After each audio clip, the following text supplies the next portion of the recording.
Elle doit s'expliquer devant la justice et le fait qu'elle soit fille de roi n'y change rien. L'infante Cristina a tenté de se disculper devant le juge qui l'a mise en examen pour fraude fiscale. Elle a pris ses distances avec les activités frauduleuses reprochées à son mari, suspecté d'avoir détourné plus de 6 millions d'euros d'argent public. Ce scandale fait vaciller la monarchie espagnole et relance les spéculations sur une possible abdication de Juan Carlos au profit du prince Felipe. Vendredi soir, la Russie s'est offert une cérémonie d'ouverture à la mesure des Jeux de Sotchi, les plus chers de l'histoire des Olympiades.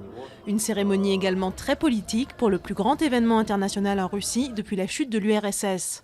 Samedi, place au sport, avec une première médaille d'or décernée à un Américain en snowboard slopestyle. Le Français Martin Fourcade est quant à lui passé à côté du podium en biathlon, en arrivant à la 6e place. Spectaculaire déraillement d'un train touristique dans les Alpes de Haute-Provence. 2 septuagénaires, dont une femme russe, sont décédés. Un énorme rocher est tombé sur le train, heurtant une des voitures qui a plongé dans le ravin et entraîné la seconde voiture derrière elle. La Bosnie s'est réveillée choquée samedi devant les ruines de bâtiments officiels incendiés.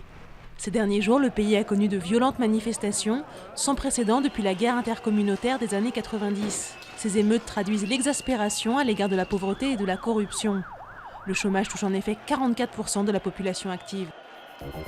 Ceci n'est pas un projet d'hôtel à l'architecture innovante, mais une future école flottante, installée dans l'immense bidonville sur pilotis de Makoko, au Nigeria. Posé sur 250 barils de plastique, le bâtiment a été entièrement construit par la population locale. Son architecte conçoit l'école comme un prototype qui peut servir d'exemple au Nigeria et ailleurs. Il redonne en tout cas espoir aux enfants de Makoko, souvent privés d'accès à l'éducation.